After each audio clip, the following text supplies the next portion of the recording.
What's up? What's up? What's up, world? This is your boy Elder representing DPC. This is the Narrative TalkBack, and I'm excited today.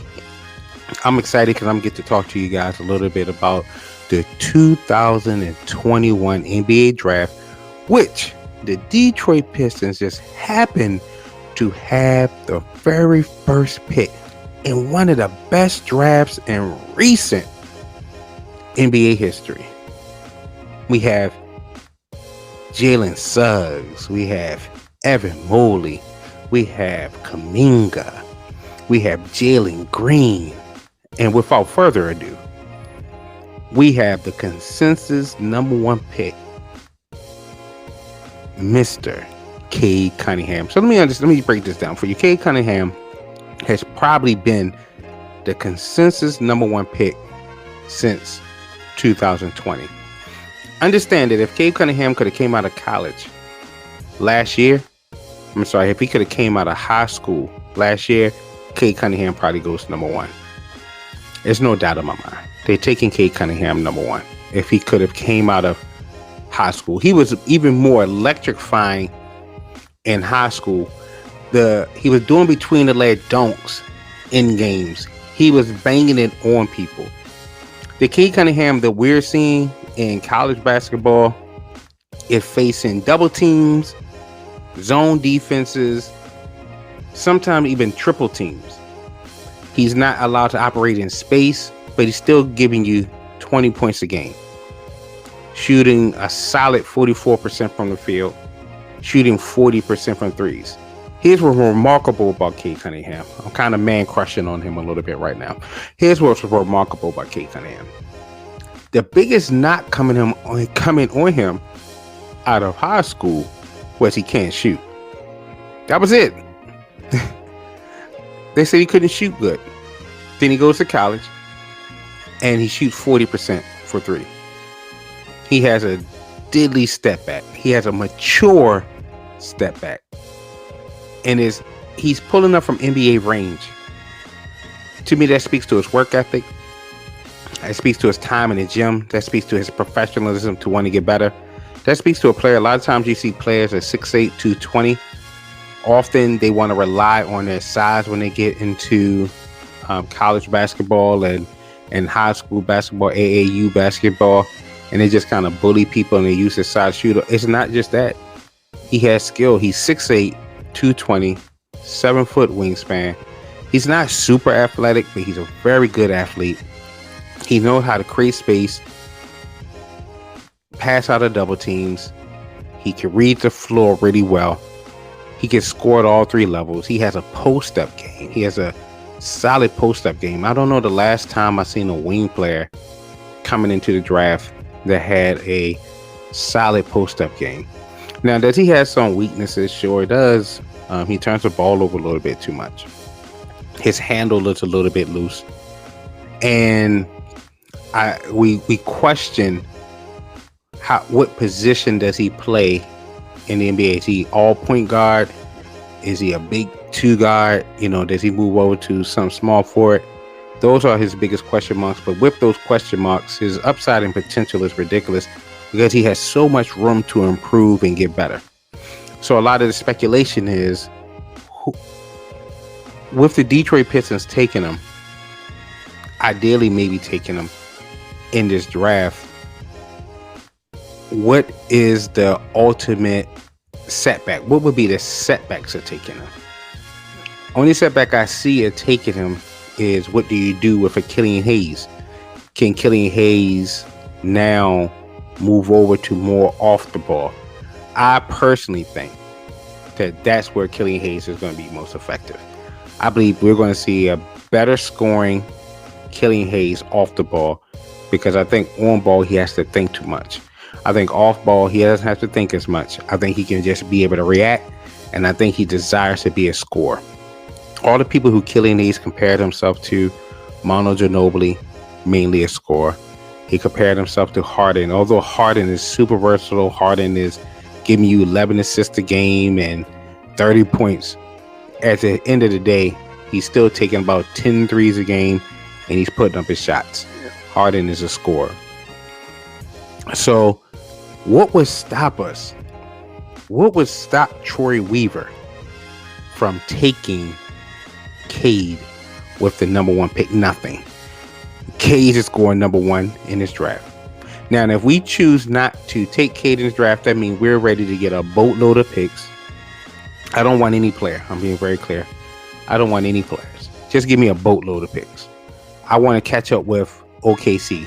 I want as many picks as OKC got. I want to start catching up with OKC for first round picks in the future. Unprotected first round picks. But in the back of our mind, there is this guy. And he just keep popping up. He just keep popping up. And his name is Jalen Green. Now, I'm going to be honest. It's nowhere in the world I'm taking Jalen Green over Cade Cunningham. But maybe if you offer me a bunch of first round unprotected picks over the next couple of years, and we can move from a 1 to 2, but I'm picking up 2 or 3 first round picks, I might can be convinced. I maybe can be convinced. If I'm Troy Weaver, if I'm Elder, no. If I'm Troy Weaver, yeah, because I want to model OKC. I want to model having picks for the future. I want to model the ability to have those assets to trade and move and to continue to make my franchise better. I want to have the leverage that if my first round pick doesn't work out, I can package that pick, package picks and package players to get better. I want that. I will want that. Maybe if I'm Troy Weaver, if I have an inkling in my head about Jalen Green, but here's what the thoughts about Jalen Green gonna have to be. It's gonna have to be around some players who Troy Weaver have seen. So Troy Weaver have seen 3 really great players, 3 Hall of Famers. He's seen Russell Westbrook. So if he looks at Jalen Green and says he can become a Russell Westbrook, maybe he says, give us some first round picks. We'll take Russell Westbrook, 19-year-old Russell Westbrook, and a bunch of future first round unprotected picks, and we pass on Cade Cunningham. There's a possibility there. If he looks at Jalen Green and he sees James Harden, that's another Hall of Famer, another league MVP caliber player.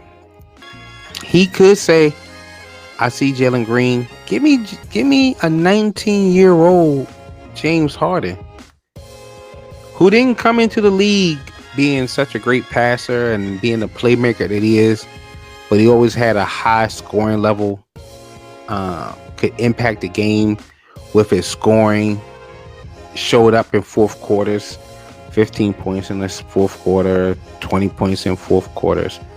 See, to me, I'm going to slow down a little bit. There are scores in the league. I do not believe this is in today's NBA. It's not hard being a scorer. I just seen Anthony Edwards in the last 30 games or so average about 24 points a game. Kevin Porter Jr. had I believe a 50-point game. We've seen guys who may not be the what you would consider the most talented. The young man, the guy Man for the Clippers just now in the playoffs dropped 39. This is a scores league, so it's a lot of wings and a lot of guards who can really, really score the ball, who can really, really score the rock. But the special ones, it's when you are down 10 points and you're going into the fourth quarter and they have a little go switch and they drop 20 points in the fourth quarter and bring you back to win. They're the ones in the third quarter, they drop 15 to get you back in games. So to me, it's not just about having a guy who can score 25 points a game. It's about, can they take over game scoring? So I will bring that back to Jalen Green. That if Troy Weaver looks at Jalen Green and says, this guy is a Westbrook, this guy is a Harden, or maybe, just maybe, I'm just being, these are my maybes. What if he looks at Jalen Green like he's a miniature KD? That's my brain being blown right there. That's my brain being blown right there. What if Weaver? What if Weaver thinks that Green can be a miniature KD? He stands about 6'6", 6'5", give or take, 178, 185, give or take. Athletic wing, can create his first shot. He has an explosive first step, incredible leaping ability, incredible explosion. He's wiry, but he runs the floor well. He seems to have an awesome passion for the game. He was in the G League. I'm not a big G League guy. I believe G League is a offensive former college basketball all-star game. So you don't have the best college players, but you don't have the worst college players. So I'm just speaking to the what ifs. That's the way Weaver takes that pick over Cade Cunningham. And once again, not that he would, I do not believe he would take Green first. But I believe if he believes that Green is any one of those players that I just named, if he think he's a miniature KD, if he think he's the second coming of a Westbrook, if he think that he's a second coming of a James Harden, I could see him saying, okay, let's swap out, because I'm getting the second coming of three players that I've seen, and you're going to give me several of your first round picks to follow this draft unprotected. Things like that is in the back of all of our minds. That's what we all be thinking. That's what we all be considering when we think about Green, when we think about Weaver, when we think about Cade Cunningham. Now, once again, that's just me thinking about what it would take for Weaver to take that pick. For me, I'm all in on Cade. I'm all in on Cade because I'm believing that Cade Cunningham, I don't want to say he's generational. I want to be careful of that. But he's a little bit of everything, man. Cade Cunningham is a little bit of everything. He got a little bit of that Carmelo in him. And I'm talking about college Carmelo. He got a little bit of that college Carmelo, that competitiveness, that willingness, the ability. He has some of that Penny Hardaway in him, just with the ball handling, some of that skill. He reminds me, he has a maturity at 19 that we saw at Grant Hill when he started to take over at Duke. He's just a well-rounded, well-skilled player. So when you think about a guy with a floor, Cade Cunningham's floor is higher than most players in previous drafts' ceilings. So I'm giving an example.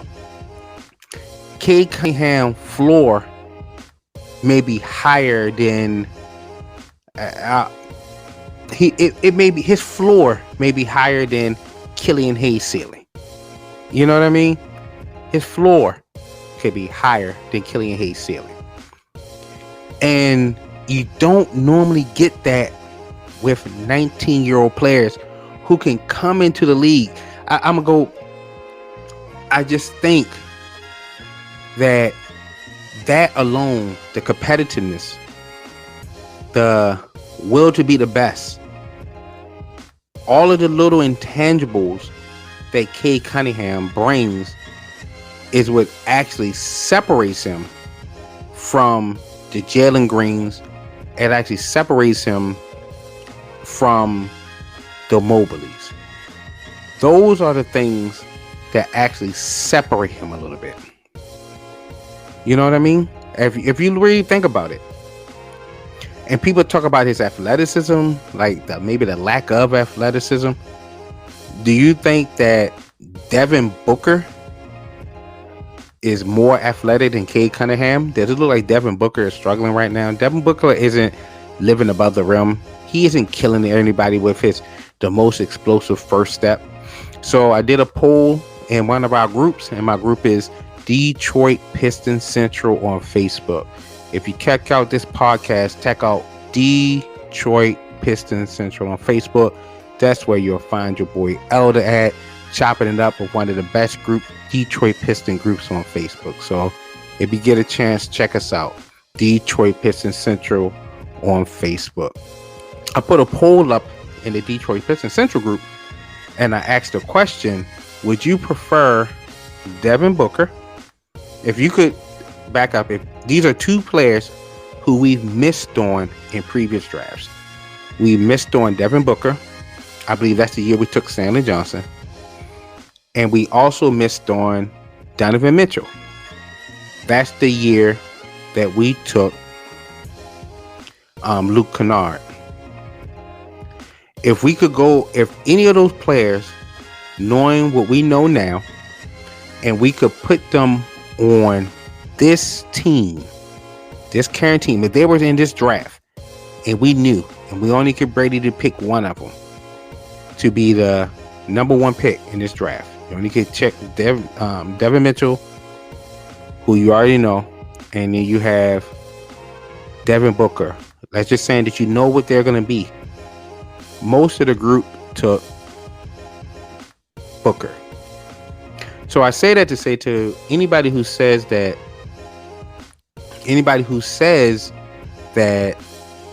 Cade isn't athletic enough or isn't explosive enough, go look at Devin Booker reviews when he came out as a freshman. It wasn't talking about how explosive an athlete he was. It was talking about his upside. And what I'm saying is, Cade Cunningham's floor coming into the NBA is higher than Devin Booker's floor coming into the NBA. It's higher than Donovan Mitchell's floor coming into the NBA. It's higher than probably any draft pick over the recent years who you can think about. Recent years, other than Zion. I repeat, other than Zion. In recent years, his floor is probably higher. When Luka came into the league, Luka floor, nobody thought Luka was going to be the Luka that we know now. Nobody was thinking that he was going to be 20, a guy who can have 30 points, 15 rebounds, and 15 assists on back-to-back nights. Nobody thought Luka was going to be that. If anybody even had a hint that Luka would be anything close to that, Luka goes number one in the draft. So when I think about Cade Cunningham, I think about the intangibles, the leadership, the desire, the passion, the consistency, the things that he's already seen. He's already faced the double teams. He's already faced the zones. He's figured so much stuff out already. I think that these other guys don't necessarily have that right now. Now, can he develop the leadership? Can Green become that guy? Sure, he can. Can Mobley become that guy? Sure. Can Suggs? Can Kuminga? Sure. I don't want to say what guys can't be. These are 19-year-olds. But I think right now, Cade Cunningham is it. But in the back of our minds, I guarantee we're saying, what if Weaver looks at Jalen Green as he's looked at maybe Harden, as he's looked at Westbrook, as he looked at KD? I'm going to say maybe he looks at him as a miniature KD. That is what swings the vote. That could swing it. That could swing it all. But anyway, guys, man, thank you guys for chopping it up with me. Thank you guys for listening to my little solo podcast. I'm very excited, man. I'm going to continue to keep little updates, but I just wanted to get that off a little bit. So after you hear this, drop it in the comment section. Are you Cade Cunningham or are you Jalen Green? Once again, check out Detroit Piston Central. Also, check out Detroit Pistons News Group. We have some Detroit Piston news and update. These are some awesome Facebook groups, man. Come join us, join in. If you aren't already joining those groups, join those groups today. So this is your boy Elder. Salute. Thanks for joining in. Thanks for listening in. Give me feedback, and do you like this style, and would you want to hear more? All right, salute, fellas. Have a good one.